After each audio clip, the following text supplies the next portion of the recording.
오늘 우리는 디모데전서 5장 17절부터 25절까지를 살펴보도록 하겠습니다.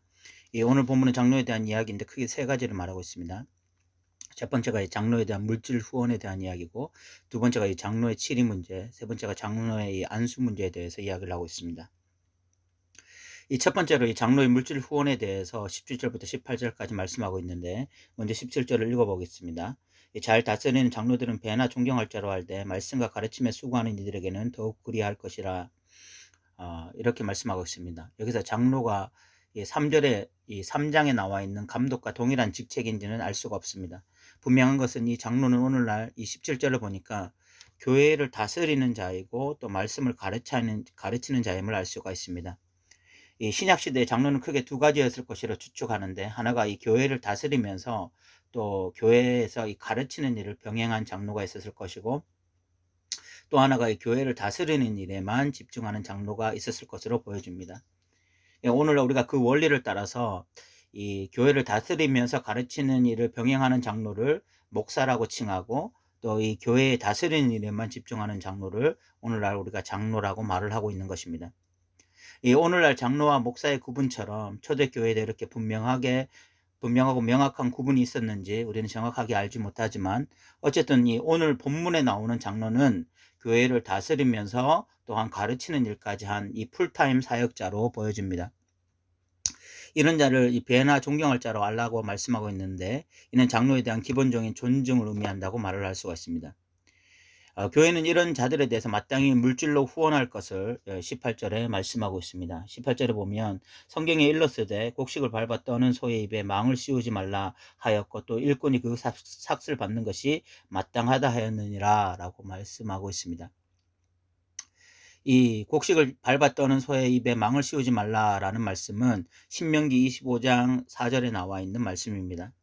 곡식을 밟아 떠는 소의 입에 왜 망을 씌우지 말라고 말씀합니까? 소는 일만 하는 기계가 아니기 때문에 그렇습니다. 소가 일을 하면서 얼마나 곡식이 먹고 싶겠어요. 그런데 주인이 소를 일만 하는 기계처럼 여기고 소의 입으로 들어가는 그 조금의 곡식이 아까워서 입에 망을 씌운다면, 이는 이 일하고 있는 소에 대한 합당한 처우가 아니라는 것입니다. 짐승이라도 마땅히 일한 만큼의 대가를 받아야 된다는 거죠. 마찬가지로 교회에서 열심으로 일하는 이 풀타임 사역자에 대해서는 교회가 마땅히 그 일에 대해서 물질로 후원하는 것이 마땅하다라고 지금 말씀하고 있는 것입니다. 이 큰 교회는 목회자만 있는 것이 아니라 뭐 사무장도 있고 사무간사도 있고, 또 교회 여러 가지 일들을 담당하는 사찰 집사님도 있고, 또 더 큰 교회는 또 월급을 받는 더 세분화된 일들도 하는 분들도 있을 것입니다. 어쨌든 상당수 교회는 세상보다 더 많은 일을 시키면서 대우는 세상보다 못한 경우들도 꽤 있어요. 그들의 주장은 이 신성한 일을 하는데 돈이 무엇이 중요하냐는 식의 논리입니다. 그러면서 열정과 헌신만 강요하는 경우가 있습니다. 그런데 왜 성경이 곡식을 밟아 떠는 소의 입에 망을 씌우지 말라고 했겠습니까? 교회는 세상만큼, 아니 세상보다 더 이 상대방의 수고를 알아주고 그에 맞는 대우를 하려고 해야 된다라는 것입니다. 사역자도 교회에서 이렇게 수고할 때 그에 맞는 마땅한 어떤 사역비를 받는 것이 당연하다, 그런 식의 이야기를 하고 있는 거죠. 19절 20절에는 이 장로의 치리 문제를 다루고 있습니다. 먼저 이 장로의 고발에 대해서 19절에 이 말을 하고 있는데, 두세 사람의 증인이 없으면 고발을 받지 말라라고 이야기하고 있습니다. 19절을 읽어보겠습니다. 장로에 대한 고발은 두세 증인이 없으면 받지 말 것이요 라고 이야기하고 있죠. 이는 대단히 중요합니다. 왜냐하면 교회의 일을 앞장서서 하다 보면 누군가가 이 장로에 대해서 섭섭할 수가 있어요. 그리고 개인적인 불만이나 원한을 가질 수 있습니다. 그래서 장로가 잘못한 것이 아님에도 불구하고 개인적인 원한으로 그 장로를 고발하여 위험에 빠뜨릴 수 있습니다. 그렇기 때문에 한 사람의 주장만으로는 장로를 고발할 수 없게 만드는 것입니다. 이는 사적인 원한으로 장로에게 피해를 주지 않기 위한 최소한의 방편이었습니다. 또한 이 장로의 죄가 드러나게 되었을 때는 어떻게 해야 하는지 20절에 말합니다. 20절을 보면 범죄한 자들을 모든 사람 앞에서 꾸짖어 나머지 사람들로 두려워하게 하라 라고 말씀하고 있습니다. 이 장로의 죄가 드러나면 그때는 모든 사람 앞에서 공개적으로 그 죄를 들추어내고 꾸짖어야 한다고 말씀하고 있습니다. 왜냐하면 장로의 죄는 단순히 장로 한 사람의 죄가 아니라 공동체 전체를 위험에 빠뜨릴 수 있는 이 파급력이 큰 죄이기 때문에 다른 사람들에게도 경각심을 심어주기 위해서 공개적으로 드러내고 이 일을 처리해야 된다라고 말씀하고 있는 거죠. 그런데 한국 교회는 이런 일들에 너무나 서툴고 미숙했습니다. 목사의 불만을 가진 사람들의 이 불만에 대해서 진위 여부를 따지지 않고 목사를 몰아세우는 경우, 그래서 심지어 목사를 뭐 교회에서 쫓아내는 경우들도 있었고, 그러면서 그 논리는 아니 땐 굴뚝에 연기가 나겠느냐, 그런 식으로 뭐 일처리를 하기도 했습니다. 또한 담임 목사가 분명한 죄를 지었음에도 불구하고 공개적으로 그 문제를 드러내기보다는 일부 장로들이 자기네끼리 쉬쉬하면서 덮었다가 나중에 그 문제가 드러나면서 교회에 더 큰 어려움을 주기도 했습니다. 그런데 여기에 아주 기감이 되는 사례가 있는데, 이 고든 맥도날드라고 하는 목사님이 있는데, 이 목사님은 내면 세계의 질서와 영적 성장이라는 귀한 책을 쓰신 분입니다. 그런데 이분은 성추문에 휩싸였고 결국 공개적으로 자신의 죄를 고백하게 됩니다. 그리고 3년간 목회직을 내려놓고 성도로 신앙생활을 하면서 다시 자기가 목회자가 될 수 있다면 진정 하나님의 종으로서 바르게 사역하겠다고 다짐을 하게 됩니다. 그리고 3년 뒤에 이 목회직에 복직하여 지금도 이 활발하게 사역을 하고 있습니다. 공개적으로 죄가 드러나고 그것을 인정했고, 그래서 3년 동안 목회직을 실질적으로 내려놓았고, 그리고 3년 뒤 복직한 상태에서는 이 회복된 상태로 돌아와서 누구보다도 이 목회직에 지금 잘 감당하고 있는 상태입니다. 이것이 앞선 목회자의 죄를 처리하는 방식이어야 합니다. 죄가 드러나는 것은 두려운 일이고 그 죄에 대한 마땅한 징벌을 받는 것도 어려운 일이지만, 그러나 다른 성도들에게 유익이 되어야 되고 교회에 또 경각심을 심어주는 그런 계기로 삼아야 되는 거거든요. 사도 바울도 그런 측면에서 지금 말을 하고 있는 것입니다. 그런데 한국교회는 이 공개적으로 성적인 죄가 드러난 목사를 노예가 감싸주기도 하고, 또 그 교회 담임 목사 면직을 시키는 정도에서 이를 무마시키는 경우도 있었습니다. 그렇게 공개적으로 죄가 드러난 목사가 담임 목사직을 내려놓고 얼마 지나지 않아 다시 개척을 하고 목회 활동을 시작했습니다. 그때 그전 교회 성도들은 이 교회의 공이라는 것이 한낱 휴직 조각 같다고 느낄 수밖에 없는 그런 상태가 된 거죠. 이는 하나님의 공의에 대한 정면 도전이고 성경 윤리와도 맞지 않는 것입니다. 그래서 교회에서 권징은 아주 중요한 역할을 하는 것이고, 목회자의 죄가 드러날 때는 공개적으로 분명하게 그 죄가 드러나야 되고, 또 거기에 대해서 마땅한 권징이 있어야 되는 것이죠. 이 세 번째는 함부로 장로를 세우지 말라라고 22절에 말씀하고 있습니다. 22절에 보면 아무에게나 경솔히 안수하지 말고 라고 말씀하고 있습니다.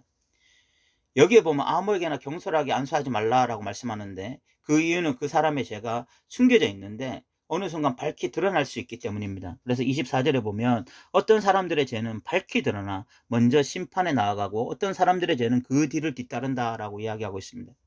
이 사람이 겉으로만 봐서는 잘 알지 못하죠. 그런데 겉으로 드러나는 그 기준 몇 가지만을 보고 함부로 안수를 지었다가 결국 그 사람이 습관적으로 뭐 죄를 짓거나 또 큰 죄를 범한 자라는 것이 나중에 뭐 드러나게 되었을 때에 교회가 뭐 그 사람을 목회자로 세웠다가 큰 상처를 받고 또 고통을 당할 수 있는 거죠. 오늘 한국 교회가 담임 목사를 청빙할 때 보면 이 겉으로 드러나는 몇 가지 기준으로 그 담임 목사를 청빙하는 경우가 너무 많아요. 뭐 좋은 학교를 나왔다든지 박사학위가 있다든지 아니면 뭐 큰 교회 부교육자 경험이 있다든지 그런 기준을 가지고 담임 목사를 청빙하는 것입니다. 그런데 그렇게 담임 목사를 뽑고 그 교회의 상처는 또 고스란히 교회가 받는 경우들이 있습니다.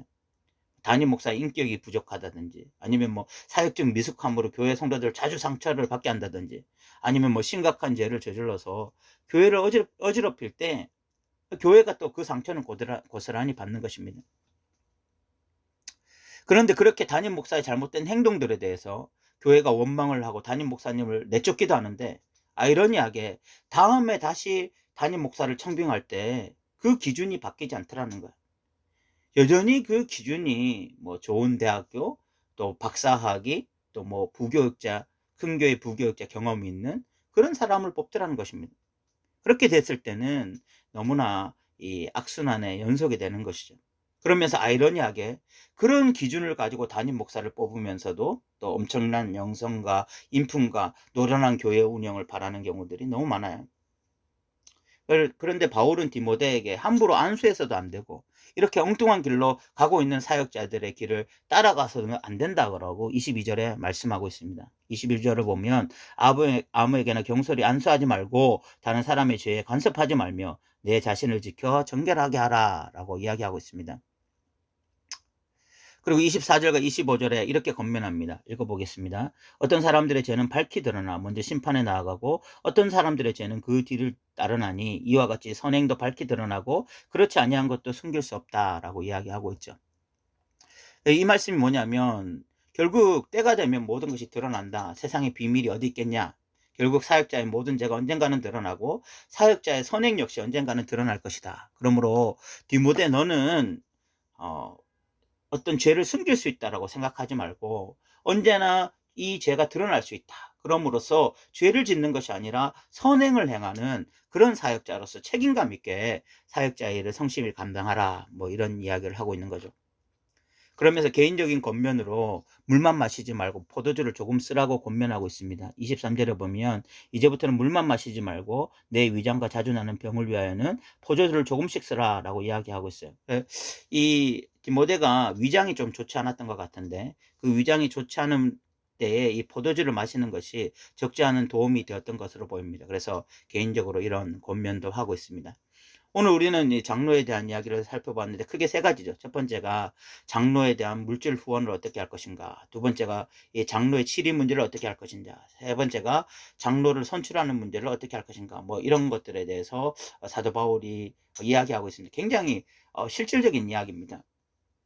그런데 이런 것에 대한 원칙이 제대로 세워 있지 않고 그 원칙을 어길 때에 교회가 여러 가지 어려움들을 겪게 되는 거예요. 그래서 교회가 뭐 장로에 대한 물질 후원도 원칙이 좀 분명했으면 좋겠고요.